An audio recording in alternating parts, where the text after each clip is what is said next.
हरे कृष्णा। तो आप सब भक्तों का अंतर्राष्ट्रीय कृष्ण भावनामृत संघ की ओर से प्रस्थापित श्री राम कथा के चतुर्थ दिवस में हार्दिक स्वागत करते हैं। श्रीमद् भगवद गीता में भगवान श्री कृष्ण कहते हैं, ज्ञानम तेहम सविज्ञानम वक्ष्यामि अशेषतः। इस जगत में प्रायः सब लोग दुखी हैं और दुख का वास्तविक कारण है अज्ञान। अनेक अनेक जन्मों से हमारे हृदय में अज्ञान भरा हुआ है और अज्ञान के कारण ही हम सब लोग दुखी हैं। जब जीवन से अज्ञान निकल जाता है तब यह जीव परम सुख को प्राप्त हो सकता है। श्री रूप गोस्वामी भक्तिसामृत सिंधु में दृष्टांत देते हुए कहते हैं, जैसे कोई एक कमरा हो और उस कमरे में हजारों लोग बैठे हो, समझ लो उस कमरे में अचानक सहसा बिजली चली गई और सबको पता चला कि हमारे बीच में एक सांप आया है। उस सांप को देखकर सब लोग खड़े हो जाएंगे, दौड़ेंगे, यहां वहां भागेंगे, कूदेंगे, एक दूसरे के ऊपर गिरेंगे। परंतु कुछ समय के बाद यदि प्रकाश आ जाए और तब पता चले, अरे बाप रे, ये सांप नहीं, ये तो रस्सी थी। खामखा हम लोग भाग रहे थे। श्री रूप गोस्वामी इस दृष्टांत के द्वारा समझाते हैं, कमरे में अंधेरा होने के कारण रस्सी को सर्प समझकर बैठते हैं और इस अज्ञान के फल स्वरूप हम लोग दुखी हो जाते हैं। परंतु जैसे ही प्रकाश हो जाता है, हमारे वेदों में ज्ञान की उपमा प्रकाश के साथ की गई है। ओम अज्ञान तिमिरांधस्य, अज्ञान अंधकार के समान है और ज्ञान प्रकाश के समान है। जैसे ही प्रकाश रूपी ज्ञान हो जाता है तो अज्ञान चला जाता है। ज्ञान की आवश्यकता है, परंतु मात्र ज्ञान प्राप्त कर लेना ही ये कोई बड़ी वस्तु नहीं है। ज्ञान तो सबको हो सकता है। भगवद गीता में भगवान कृष्ण कहते हैं, ज्ञानम तेहम स विज्ञानम। ज्ञान के साथ साथ विज्ञान को प्राप्त करना ये महत्वपूर्ण वस्तु है।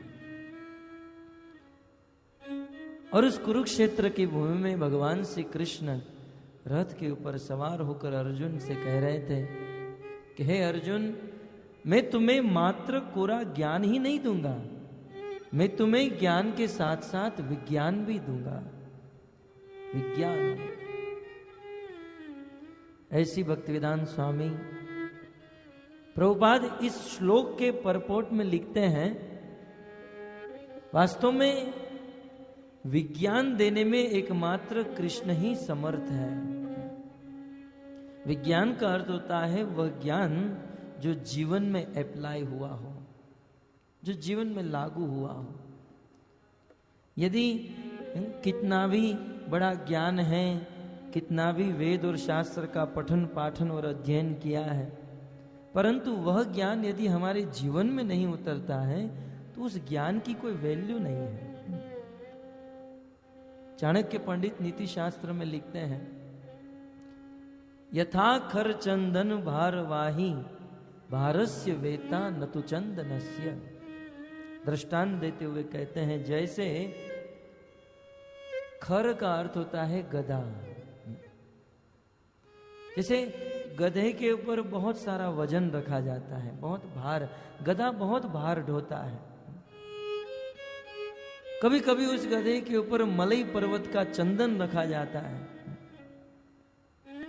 परंतु गधे को उस मलई पर्वत के चंदन का वजन तो पता है, 10 किलो, 20 किलो, 50 किलो, 100 किलो, परंतु उस चंदन की महिमा नहीं पता है। यथाखर आप चंदन ठीक से नहीं समझ पाओगे, आप टीवी समझ लीजिए। इतना बड़ा टीवी यदि गधे के ऊपर रखा जाए तो गधा इस टीवी के भार का एहसास करेगा, परंतु इस टीवी की महिमा गधा नहीं जान सकता। यथाखर टीवी भारवाही भारस्य वेता न तो टीवी यस्य,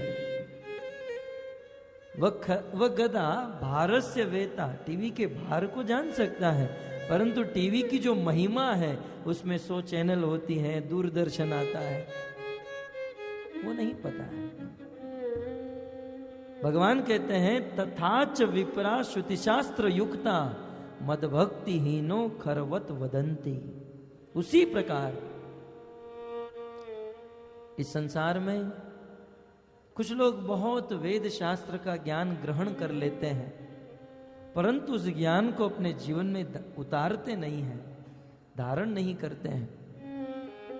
इसलिए वे भले बहुत सारे वेद शास्त्र पढ़े हो, परंतु वो वेद शास्त्र का सार है भक्ति, और उस भक्ति को अपने जीवन में धारण नहीं करते हैं, तो वो उस गधे के समान है, मात्र भार ढो रहा है, शास्त्र के भार को मस्तक पे लेकर चल रहा है।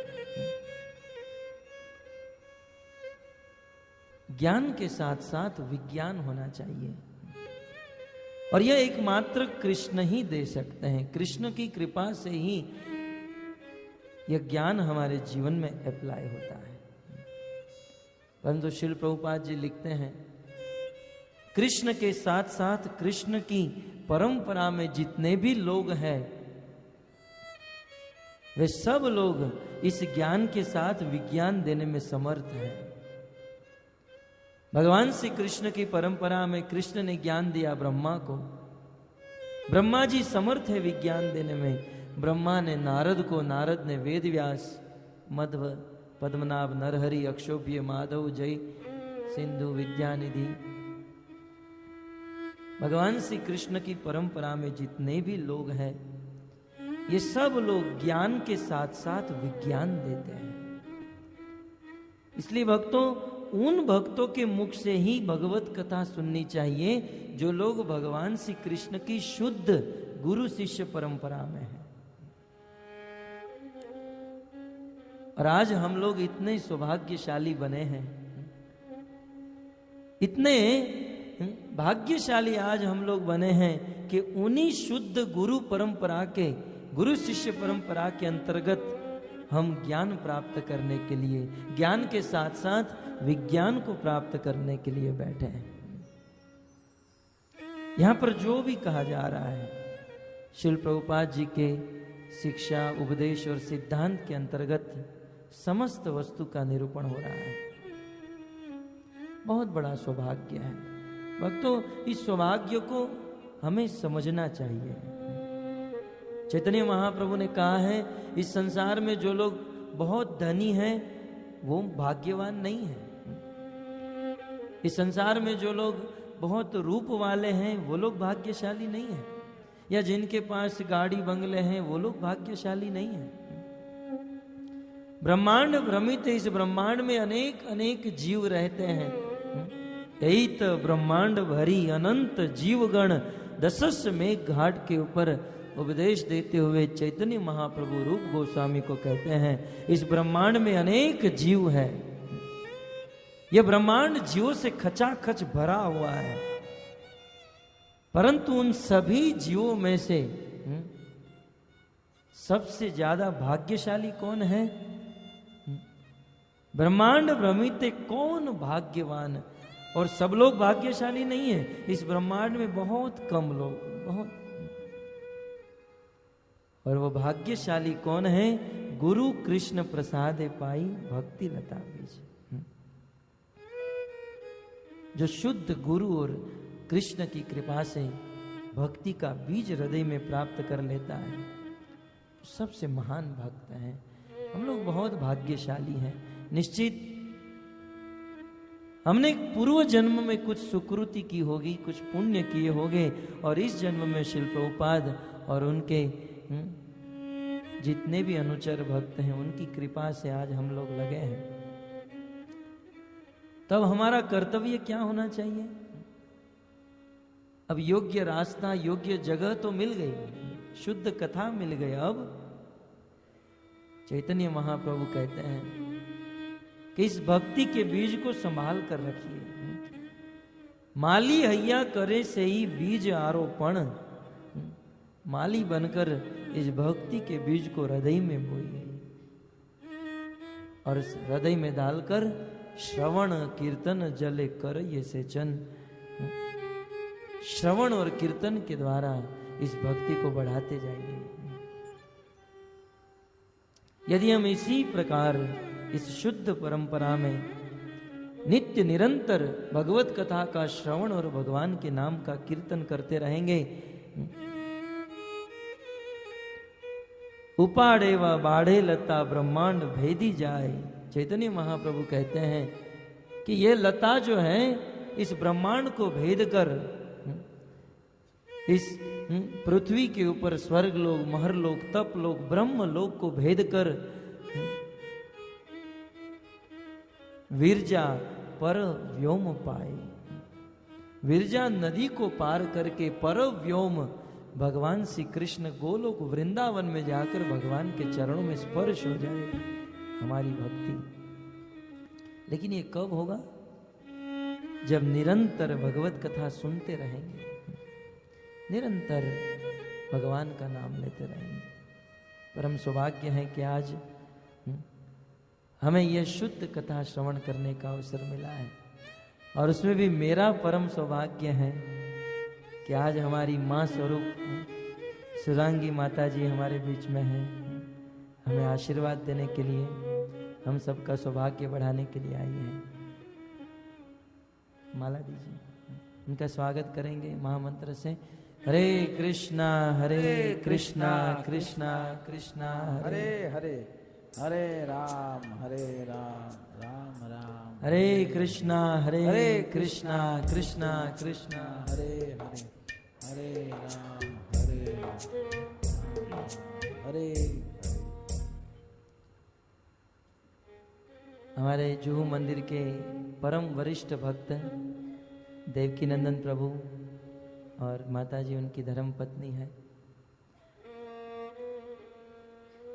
आइए, गत सत्र में हमने श्रवण किया किस प्रकार भगवान श्री रामचंद्र वनवास के दौरान अनेक ऋषि मुनि को मिलते मिलते आगे बढ़ रहे हैं। भगवान राम अपना सौभाग्य समझ रहे हैं कि आज मुझे अनेक ऋषि मुनियों का दर्शन हो रहा है। यात्रा के दौरान भगवान श्री रामचंद्र श्री वाल्मीकि जी के आश्रम में पहुंचे हैं।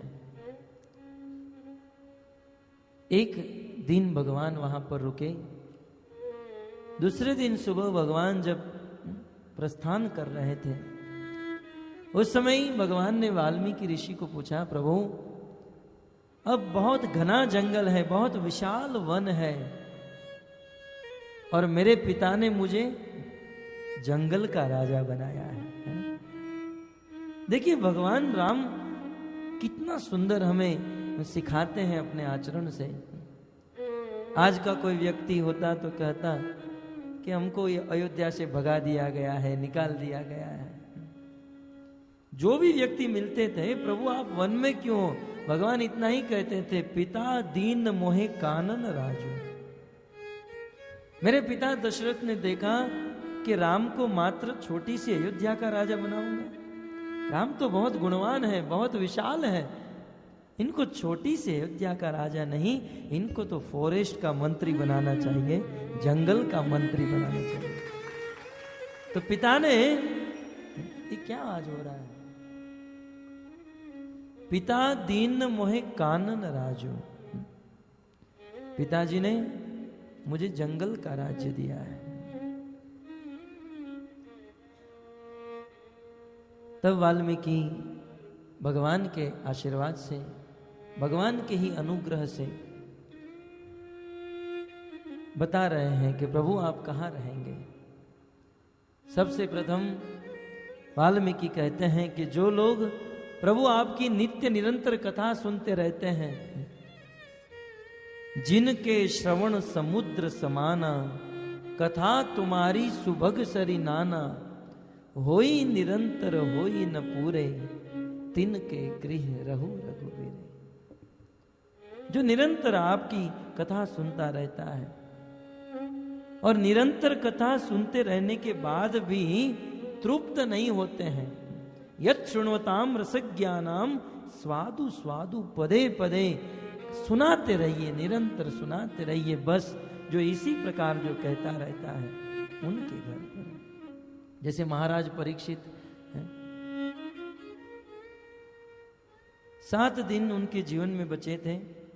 4 दिन 4 रात बीत गए, न तो थोड़ा भोजन किया, न पानी पिया, न सोए, कुछ नहीं। और फिर भी कह रहे थे कथा सुनाइए, कथा सुनाइए। सुखदेव गोस्वामी ने महाराज परीक्षित को कहा कि आप राजा हो और राजा खाने पीने के बहुत अभ्यस्त होते हैं, धन की कोई कमी नहीं होती है, इसलिए 4 दिन से आप भूखे हो। प्रभु पहले आप भोजन कर लीजिए, थोड़ा पानी पी लीजिए, आराम कर लीजिए, और फिर मैं आपको कथा सुनाऊंगा। तब परीक्षित कहते नहीं प्रभु, नई शाति दुहि सहा सुनमाम त्यक्तोदम अपि न बाधते। प्रभु मुझे न तो भूख है न प्यास है, मुझे कुछ नहीं पीना है, मुझे कुछ नहीं खाना है, मुझे केवल कथा सुनना है। सुखदेव गोस्वामी ने कहा कि आपको भूख क्यों नहीं लग रही है? वहां तो जंगल में गए थे, आधे दिन तक प्यासे थे, तो एक ऋषि मुनि का अपराध कर दिया। परीक्षित महाराज को श्राप क्यों मिला था? वो आधे दिन प्यासे थे और समीक ऋषि के आश्रम में गए, श्रृंगी ने श्राप दे दिया। वहां आधे दिन में आप प्यासे हो गए, यहां 4 दिन 4 रात बीत गए, फिर भी प्यास नहीं, फिर भी भूख नहीं, न जाने ऐसा आपको क्या मिल रहा है। तब महाराज परीक्षित भागवत के 10वें स्कंद के 1 अध्याय में कहते हैं, प्रभु पीवन ताम मुखाम भोजम च्यूतम हरि कथा मृतम। आपके श्री मुख से जर्जर जर्जर झरने की तरह झरता हुआ कथा अमृत पी रहा हूं। बताइए साधारण पानी की प्यास कैसे लग सकती है?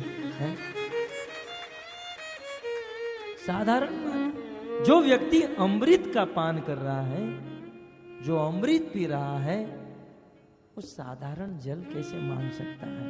आप कथा अमृत पिलाइए, कथा अमृत के समान है। और अमृत का अर्थ होता है न मृत, जो कभी मरे नहीं, जो कभी पुराना न हो। वैसे भगवान की कथा भी कभी पुरानी नहीं होती है। ये कथा जितनी आप सुनते जाओ उतना रस आता जाता है। ये भगवान की कथा की विशेषता है। और संसार की कथा आज हिट है तो कल पुराना, आज न्यू है तो कल ओल्ड हो जाएगा। संसार का गाना जो है, एक दिन गाओगे, 2 दिन, 3, 10, 1 महीना, 2 महीना, तब तक तो पुराना हो जाएगा, फिर नया आएगा।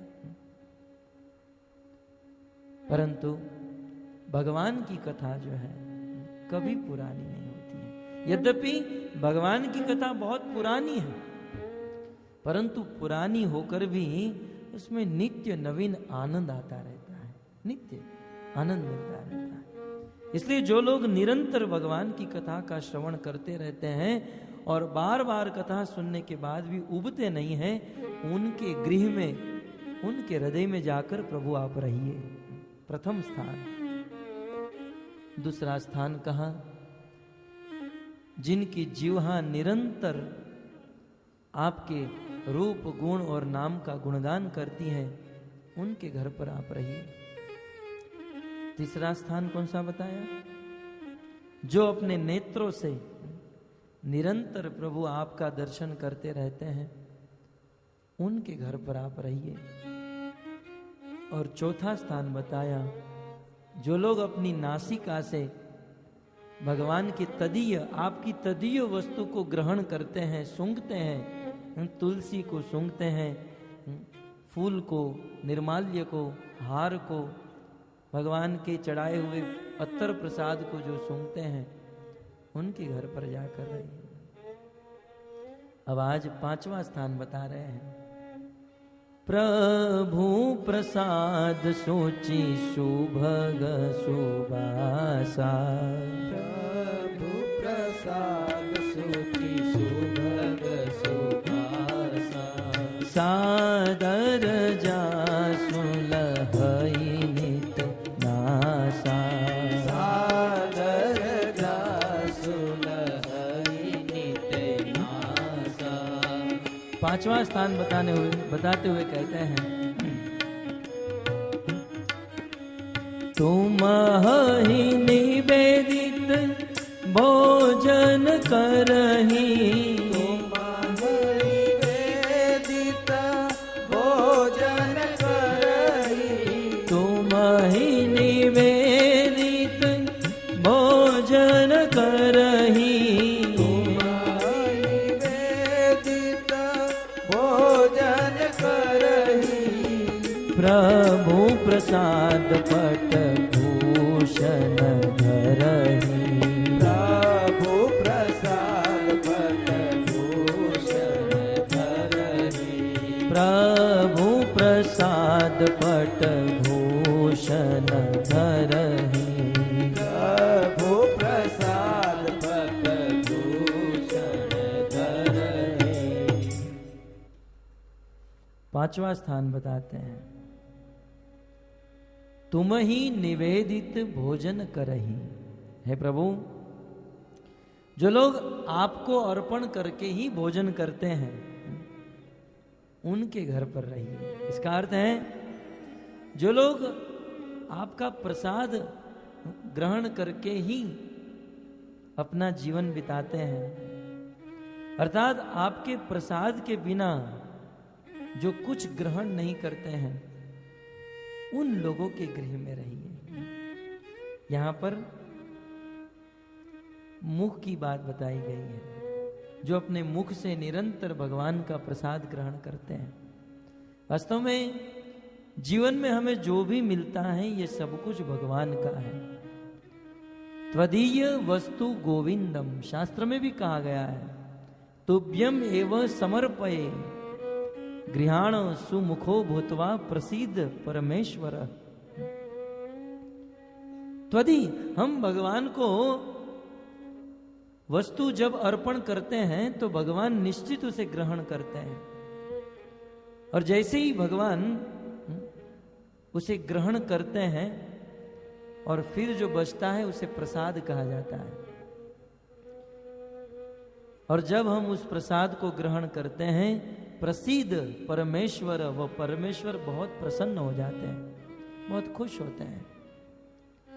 वास्तव में संसार की सारी वस्तु भगवान की है। कभी कभी मन में प्रश्न होता है, हम लोग भगवान को भोग क्यों चढ़ाए? भगवान को इसलिए भोग चढ़ाना है, भगवान को इसलिए भोग लगाना है ताकि वह भोग भगवान का है।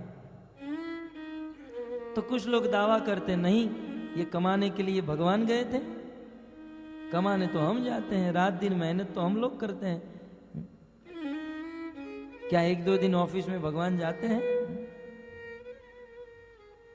भले आपको लगता नहीं है, परंतु निश्चित रूप से सब कुछ भगवान का है। क्योंकि आप मान लो ऑफिस में पैसे कमाने के लिए जाते हो, परंतु पैसे कमाने के लिए बुद्धि चाहिए, और वह बुद्धि कौन दे रहा है? भगवान देते हैं। भूमि राप नलो वायु खम मनो बुद्धि एवच, ये बुद्धि नामक तत्व जो है, हे अर्जुन, मेरा है। भिन्ना प्रकृति अष्टधा, ये 8 प्रकार की मेरी प्रकृति है और मैं देता हूं। अनेक बार गीता में भगवान ने कहा, सर्वस्व चाहम हृदय सन्निविष्ट अर्जुन, मैं सबके हृदय में बैठे हुए मत स्मृति ज्ञानम अपोहनम च, सबको ज्ञान देता हूं, सबको स्मृति देता हूं। इस संसार में कुछ लोग बहुत धन कमाते हैं, अभिमानी अहंकारी हो जाते हैं, मैंने कमाया। परंतु वास्तव में धन कमाने की बुद्धि हृदय में बैठे हुए परमात्मा देते हैं। और जब बहुत अहंकार करेंगे और त्वदीय वस्तु गोविंदम नहीं करेंगे तो अंदर बैठे बैठे भगवान फ्यूज ऑफ कर देंगे बुद्धि का। फिर वो पागल होकर चार रास्ते के बीच में घूमेगा। घूमते ना कुछ पागल। बुद्धि भगवान देते हैं, शक्ति भगवान देते हैं, सामर्थ्य भगवान देते हैं। और यहां तक कि संसार में मान लो हम कुछ भी कमाएं, कुछ भी करें, आखिर तो सब कुछ भगवान का ही है। यहां की वस्तु वहां, वहां की वस्तु यहां कर देते हैं, सोचते हैं ये हमारा है। परंतु विचार करो भक्तों, हमने हमारे अंदर से क्या निकाला? यजुर्वेद के 40वें अध्याय के प्रथम मंत्र में लिखा है, ईशावास्य इदम सर्वम यत् किंचित जगत्याम जगत। ये जगत जो है ईश आवास्य भगवान के अंदर से निकला है। इदम सर्वम, ये सब कुछ जो है इसलिए भगवान का है। तेन त्यक्तेन भुंजिता मातृगृत कस्यस्वितनम। और यदि कोई व्यक्ति ऐसा दावा करता है कि ये वस्तु मेरी है, तो नारद जी राजसूय सभा में कहते हैं सस्तेन, वो चोर है। दंडुम अर्हति, उसे निश्चित दंड मिलेगा। भगवान का माल है और अपना माल कहने वाला तो चोरी है। जैसे श्रील प्रभुपाद जी एक बहुत सुंदर दृष्टांत देते हैं। एक कारपेंटर था, एक मिस्त्री था और एक सेठ था। सेठ की इच्छा हुई कि मेरे घर पर एक बेड बनाऊंगा, पलंग। तो सोचा कि रेडीमेड लूंगा तो अच्छा नहीं मिलता है, इसलिए मिस्त्री को बुलाकर इसे बनवाऊंगा। मिस्त्री को बुलाया, कहा पलंग बनाना है, बिस्तर बनाना है, बेड बनाना है, बोलो क्या क्या वस्तु चाहिए। उन्हें लिख कर दे दिया, इतना प्लाई चाहिए, इतना फेविकोल। सेठ ने उसे लाकर दे दिया और कहा कि अब बनाना शुरू करो। बोले 10 दिन में बन जाएगा। सेठ रोज घर से ऑफिस में सुबह निकल जाते थे, शाम को घर पर आते थे और धीरे धीरे वो पलंग बन रहा था। 10वें दिन जब सेठ घर पर आए तब वो मिस्त्री उस बेड को लेकर बाहर निकल रहा था। सेठ ने कहा, ए बाहर क्यों निकल रहा है? मिस्त्री ने कहा, मेरा पलंग है, अपने घर पर लेकर जा रहा हूं। ऐसे भगवान भी हंसते हैं आप लोगों के ऊपर है। देखो अपने पर ना आ जाए। मिस्त्री ने कहा कि ये मेरा पलंग है। सेठ ने कहा, तेरा क्यों है? ये पलंग मेरा है। अब मिस्त्री और सेठ के बीच में झगड़ा हुआ। मिस्त्री कहता है मेरा पलंग है, सेठ कहता है मेरा पलंग है। अब आप लोग ही सत्य सत्य बताइए, वो पलंग किसका है? आपको किस, यदि आपको जज बनाया जाए तो आप किसको दोगे वो पलंग? हैं? सेठ को, मिस्त्री को नहीं दोगे? क्यों? क्यों? बेचारे ने फेविकोल तो लगाया, लकड़ा तो काटा,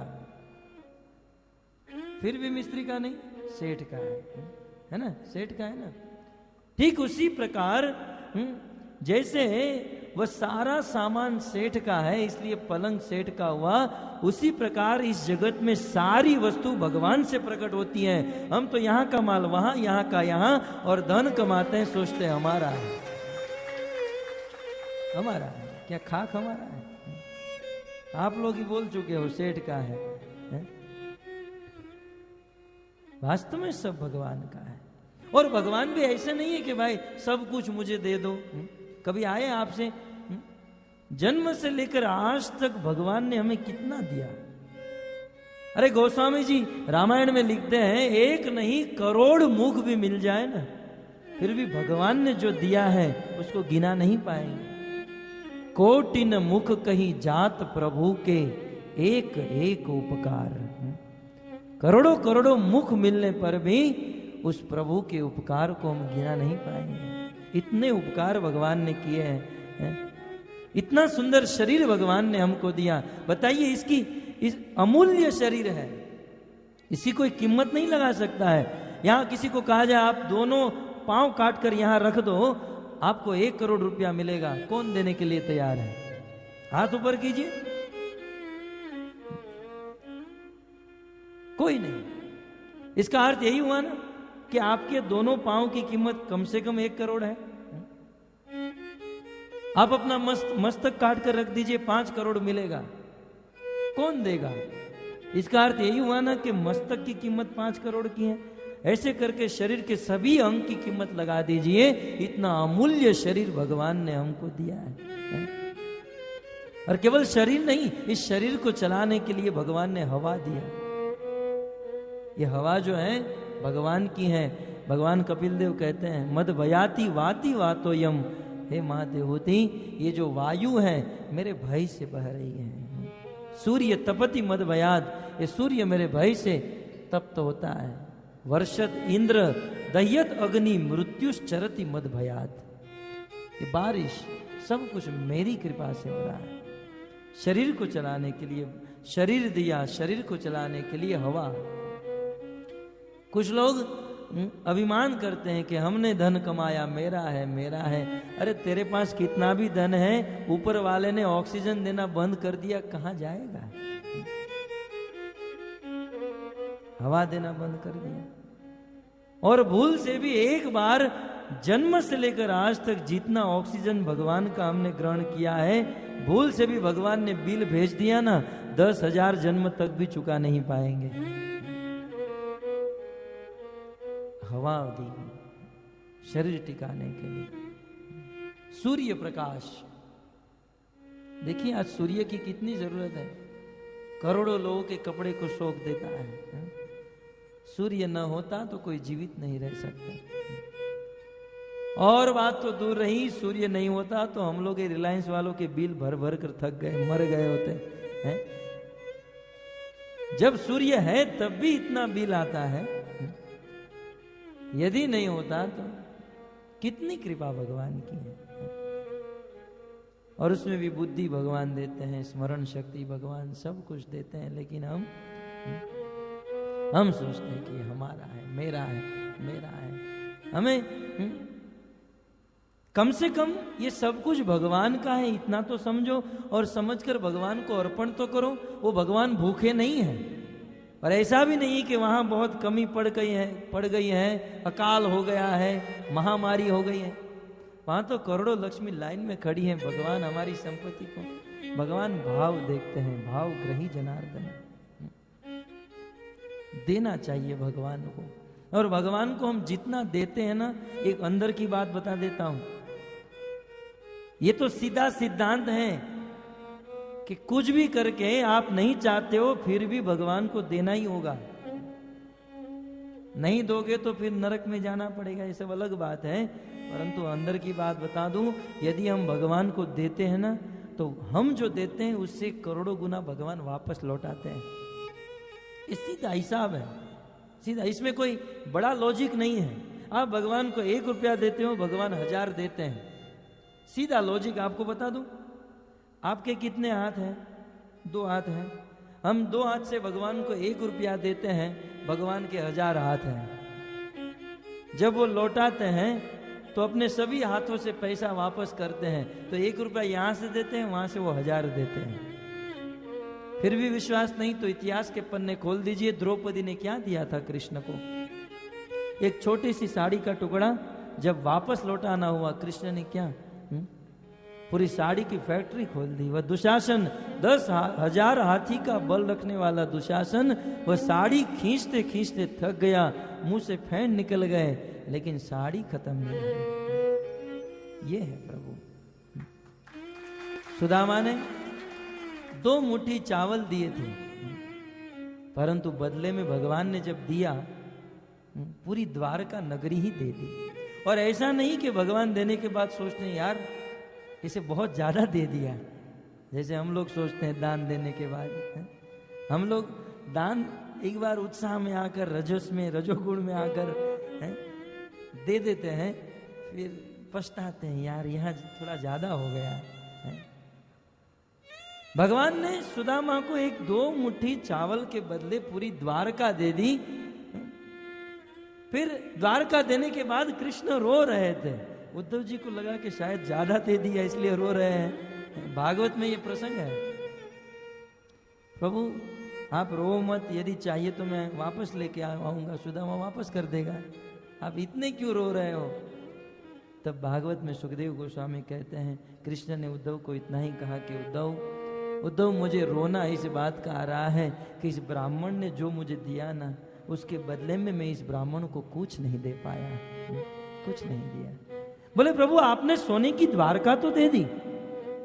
बोले उद्धव तुम नहीं जानते हो, इस ब्राह्मण ने मुझे पड़ोसी के घर से उधार चावल लाकर मुझे दिए हैं, और मैंने उसको द्वारका उधारी में मांग कर नहीं, मैंने तो जो था उनमें से थोड़ा सा दिया।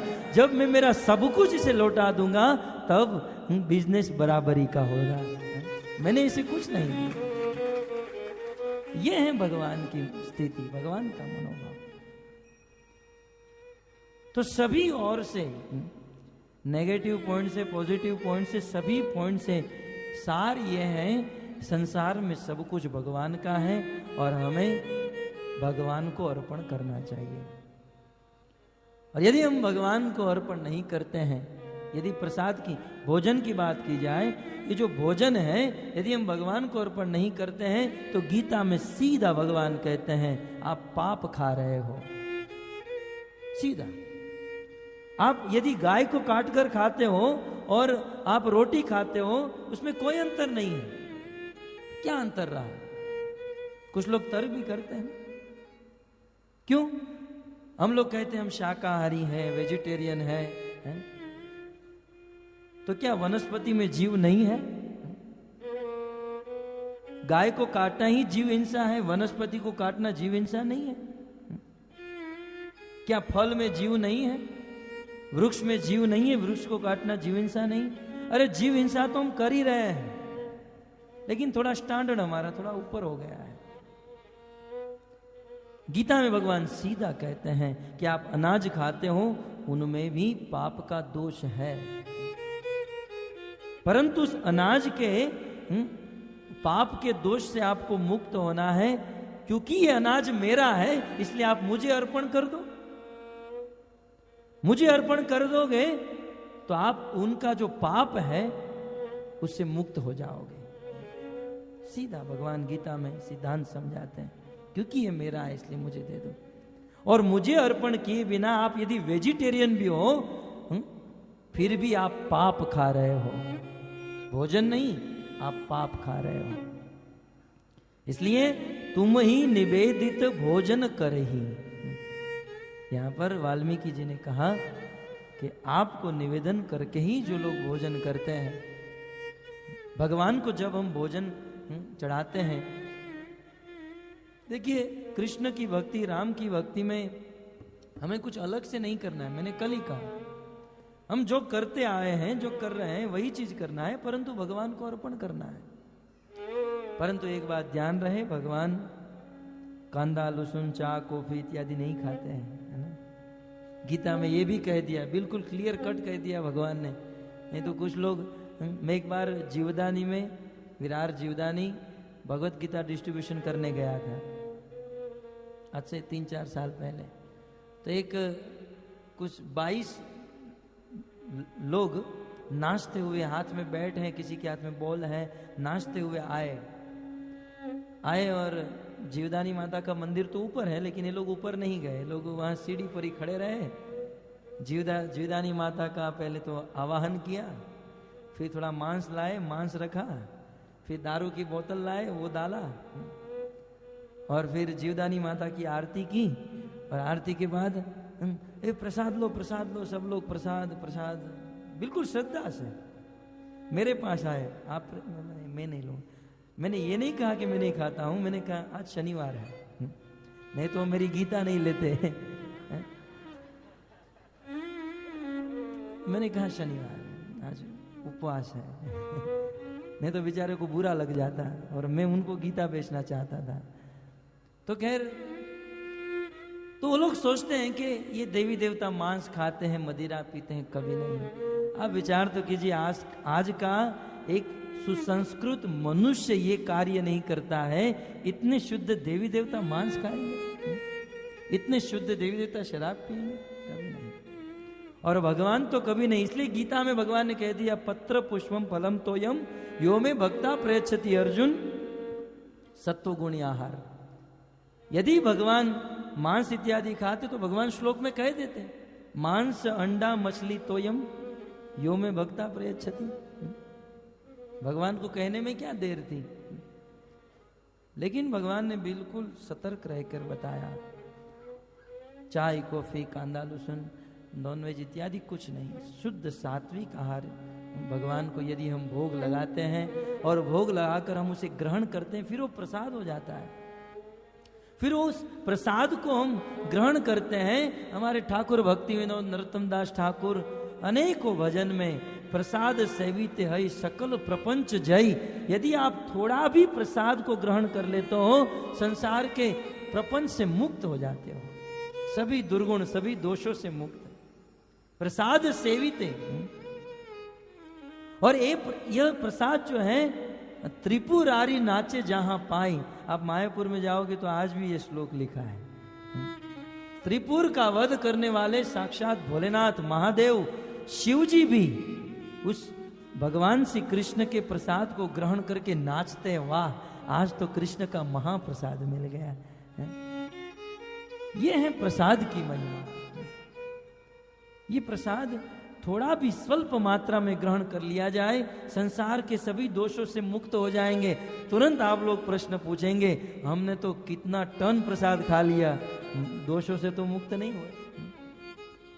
कुछ लोग इस सभा में भक्त लोग बैठे हैं और भक्त लोग इस भजन को और इस पद को पढ़कर अक्सर प्रश्न उठाते हैं कि यहाँ आचार्यगण ने लिखा कि थोड़ा सा प्रसाद ग्रहण करने से सभी प्रपंच से मुक्त हो जाएंगे, तो हम तो कितना प्रसाद खा लिए है ना, वजन करेंगे तो कितना टन हो जाएगा, क्योंकि इसमें तो हम माहिर हैं।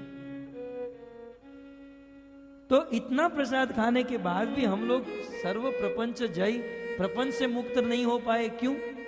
क्या शास्त्र गलत है या प्रसाद गलत है? बोले शास्त्र भी गलत नहीं है, प्रसाद भी गलत नहीं है, गलत है आपकी मनोभावना। आपने उसे प्रसाद समझकर खाया। ये मालपुआ है, बर्फी है तो देना, ये पनीर वाली दो, वो गोभी वाली मत देना। ये प्रसाद बुद्धि नहीं है। प्रसाद को प्रसाद बुद्धि से ग्रहण करना चाहिए। यदि गहराई में यदि हम इसका वर्णन करें तो प्रसाद को प्रसाद बुद्धि से। जैसे भक्तों में 3 कैटेगरी है, कनिष्ठ मध्यम उत्तम, वैसे प्रसाद में भी कनिष्ठ मध्यम उत्तम। आज कुछ लोग घर पे कहते हैं बेटा आज तुझे क्या खाना है, पाव भाजी, ठीक है, बनाती है लड़के के लिए और भगवान को दिखा देते हैं पाव भाजी खाओ, प्रसाद खाओ। कहें प्रसाद? बेटा पिज्जा खाना है, ठीक है। क्या आपने कभी सुना भगवान कृष्ण वृंदावन में गैया चराते चराते भोजन थाली के ऊपर बैठकर पिज्जा का बॉक्स खोला है? या सैंडविच खाया या पानी पूरी खा रहे थे? हमने तो कभी नहीं सुना। बनाते हैं हमारे लिए और बिल बनाते हैं भगवान के नाम का है? भगवान तुम ही निवेदित भोजन करे। देखिए बहुत सुंदर। यदि एक एक प्रसंग के ऊपर एक एक दिन लिया जाए फिर भी कम है। देखिए 8:30 तो हो गए। तुम ही भगवान को निवेदित, भगवान के लिए। कृष्ण को क्या अच्छा लगता है, चैतन्य महाप्रभु को क्या अच्छा लगता है, हमारे लड्डू गोपाल को क्या अच्छा लगता है, ये तो हमें क्या अच्छा लगता है वो बनाते हैं और भगवान को दिखाते हैं। हालांकि ये भी ठीक है, ये भी बहुत बड़ी बात है, ये भी बहुत बड़ी चीजें हैं, लेकिन मैं शुद्ध भक्ति की बात यदि करूं, कृष्ण के लिए बनाना, कृष्ण का जो भी मिल जाता है उसे खा लेना, इसे कहते हैं प्रसाद बुद्धि। प्रसाद को प्रसाद बुद्धि से ग्रहण करना चाहिए। नहीं तो हाँ, प्रसाद में पावर है, प्रसाद में शक्ति है, लेकिन उसे जितनी श्रद्धा से लेंगे वो उतना असर करेगा। माता जी मुझे कंप्लेंट कर रही थी, नाम कृपा माता जी, लोग बहुत झूठा छोड़ते हैं। मैं बोला कल नहीं छोड़ेंगे माता जी, क्योंकि कथा में ही ये बात आ रही है। प्रसाद, यहां पर शास्त्र में एक श्लोक कहा गया है, भगवान के प्रसाद और भगवान में कोई अंतर नहीं है। ब्रह्म ही, भगवान ही प्रसाद में कन्वर्ट हो जाते हैं और हम उसे जूठा छोड़ देते हैं। एक और कहते हैं हे कृष्ण कृपा करो, और कृष्ण ने कृपा प्रसाद दिया तो उसे फेंक देते हैं। ये क्या भक्ति है? प्रसाद शुद्ध प्रसाद होना चाहिए। तो मैं ये कह रहा था, श्रद्धा होनी चाहिए। प्रसाद में जितनी श्रद्धा होगी वो उतना असर करेगा। आज से कुछ समय पहले हमारे इतिहास में रामानुजाचार्य बहुत बड़े महान भक्त हुए, और उनका प्रचार जब विश्व में होने लगा तो संसार में ईर्ष्या, द्वेष, निंदा करने वाले होते हैं। बोले यदि ये प्रचार करने लगे तो जो अपसंप्रदाय है ये हमारा प्रचार बंद हो जाएगा। उसे मारने के लिए और रामानुजाचार्य रोज सुबह भगवान का चरणामृत ग्रहण करते थे, प्रसाद। तो किसी ने कहा इसे मार डालो। बोले कैसे मारेंगे? काम करते हैं, चरणामृत रोज पीते ही हैं, उसमें जहर डाल देते हैं, पीकर मर जाएंगे।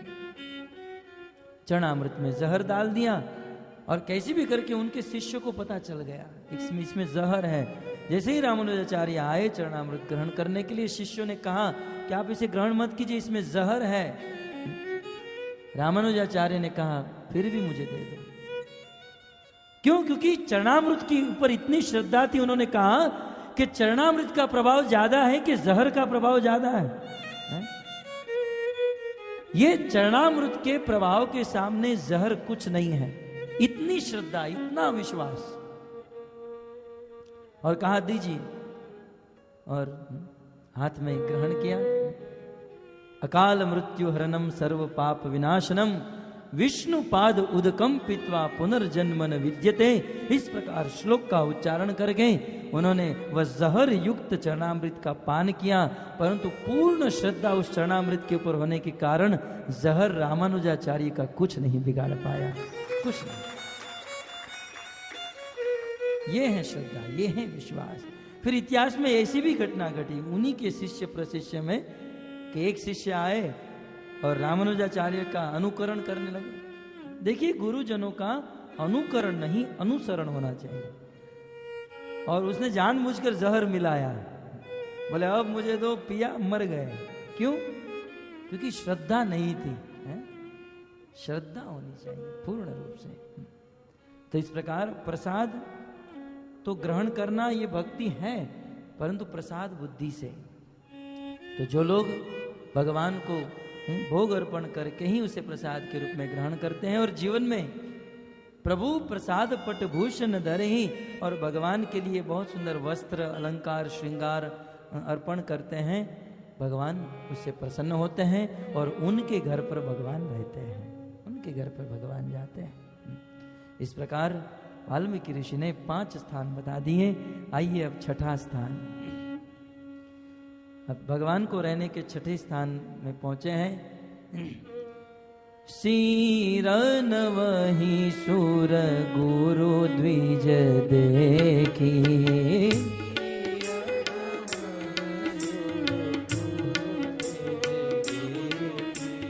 सीसन वही सुर गुरु द्विज देखी, सीसन वही सुर गुरु द्विज देखी, सीसन वही गुरु सुर द्विज देखी, सीसन वही सुर गुरु द्विज देखी, प्रीति सहित करी विनय विशेषी, प्रीति सहित करी विनय विशेषी, प्रीति सहित करी विनय विशेषी, प्रीति सहित करी विनय विशेषी।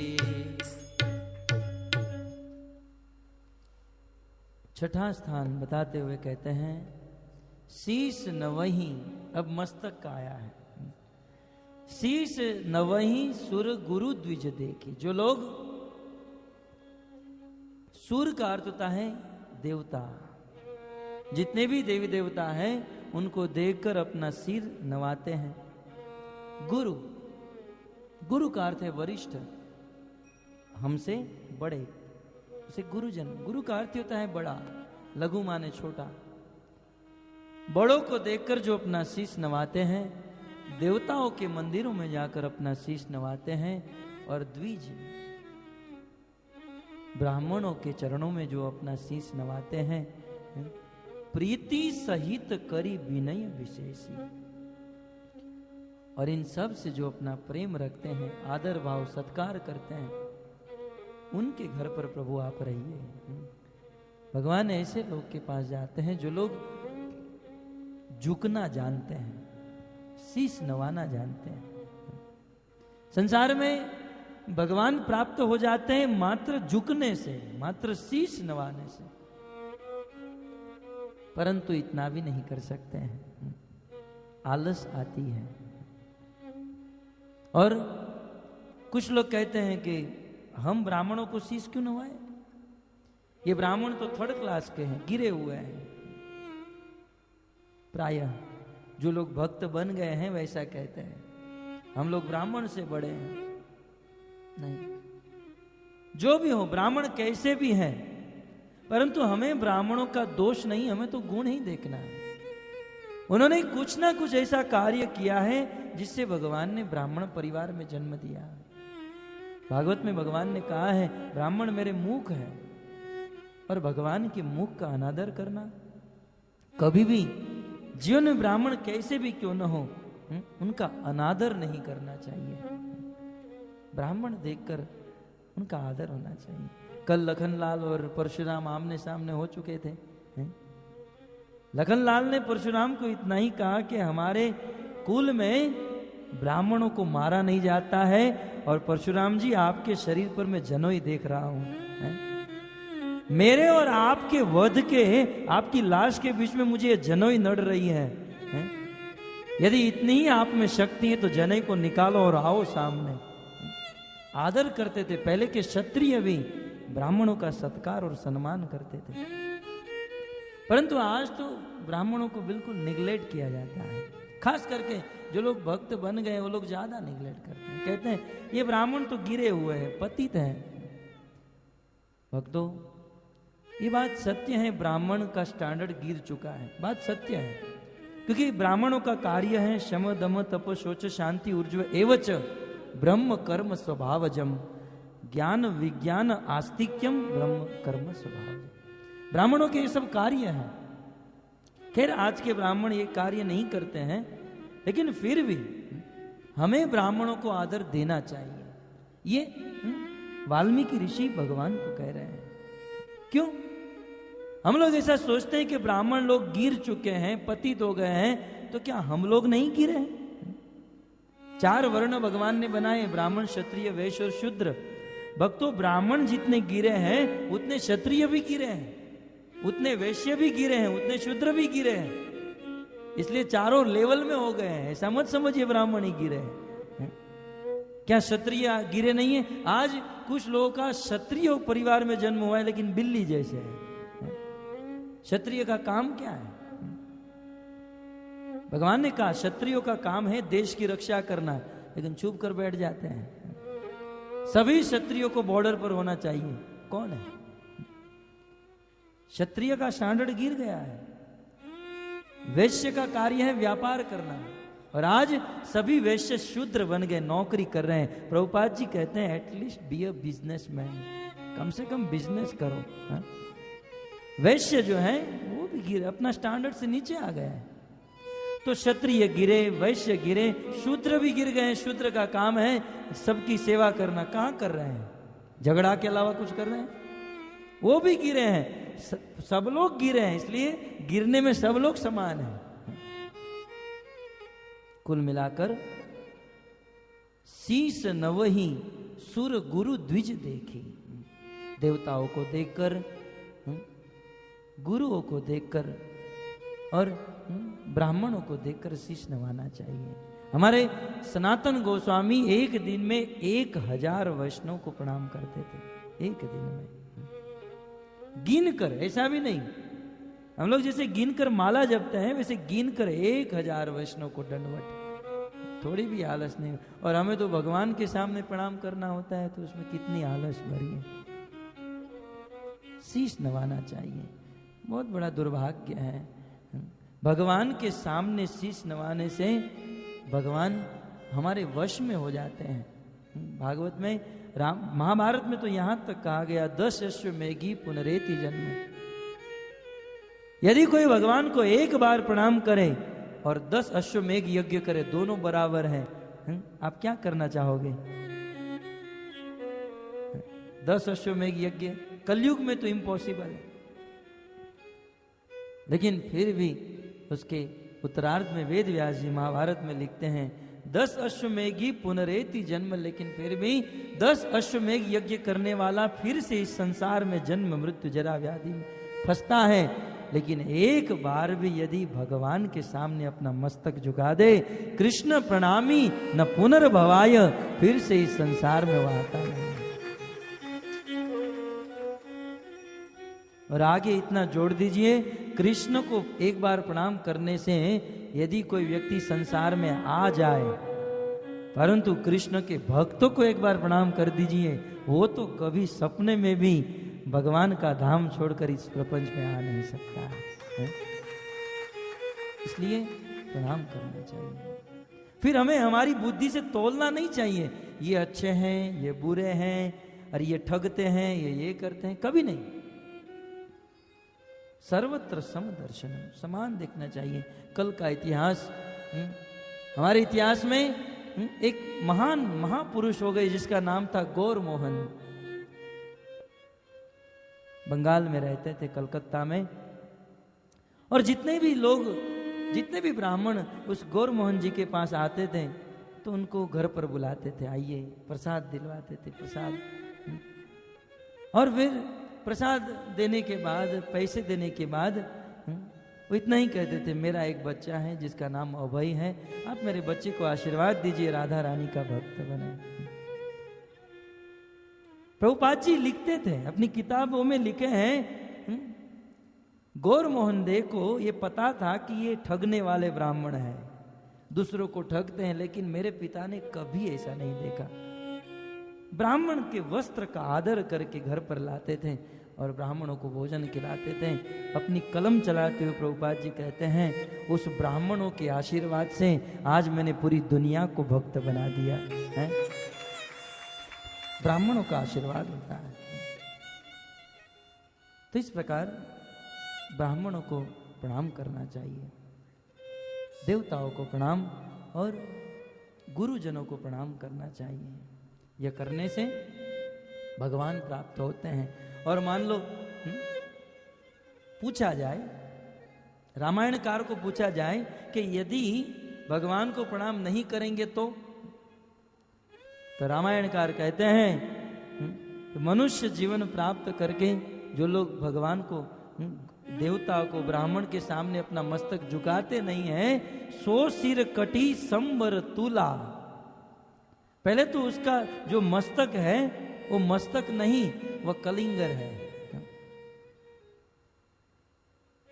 सो सिर कटी संबर तुला, जोन नमत गुरु हरिपद मूला।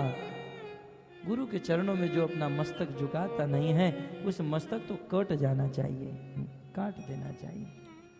सुखदेव गोस्वामी भी परीक्षित महाराज को कहते हैं, भारम परम पट्टी किरीट जुष्टम, भार है वो।